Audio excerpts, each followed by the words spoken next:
ధ్యానంలో ఎప్పుడు రెండు రకాలు ఉంటాయి. ఏకాగ్ర ధ్యానం, సావధాన ధ్యానం. ఏకాగ్ర ధ్యానము అంటే ఒకదాని మీద దృష్టి పెట్టాలని ప్రయత్నం చేస్తాం, ఒక నామం మీద, ఒక రూపం మీద. అది నిలబడుతుంది, ఒక్కోసారి పక్కకి వెళ్ళిపోతుంది. సావధాన ధ్యానంలో ఒక సౌకర్యం ఏమిటంటే దేని మీద దృష్టి పెట్టాం. కళ్ళు మూసుకుని అలా కూర్చుంటామంటే ఏదైనా వినపడని, కనపడే సమస్య లేదు. కళ్ళు మూసుకున్నా కనపడుతూ ఉంటాయి, కనపడి దేని గురించి ఆలోచించకు, అలాగే ఉండు. అది ధ్యానం. అది చాలా గొప్ప ధ్యానం.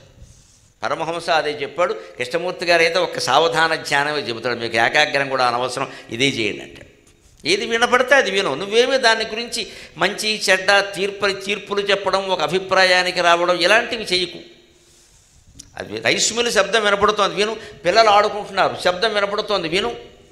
సినిమా పాట వినపడింది, విను. ఇంకో పక్క భక్తి సంగీతం వినపడింది, విను. అన్నింటికీ అలా చెవి యొక్కి నువ్వు దేంట్లోనూ లీనం కాకుండా ఉండిపో. అదే ధ్యానం అంటే. అది సావధాన ధ్యానం.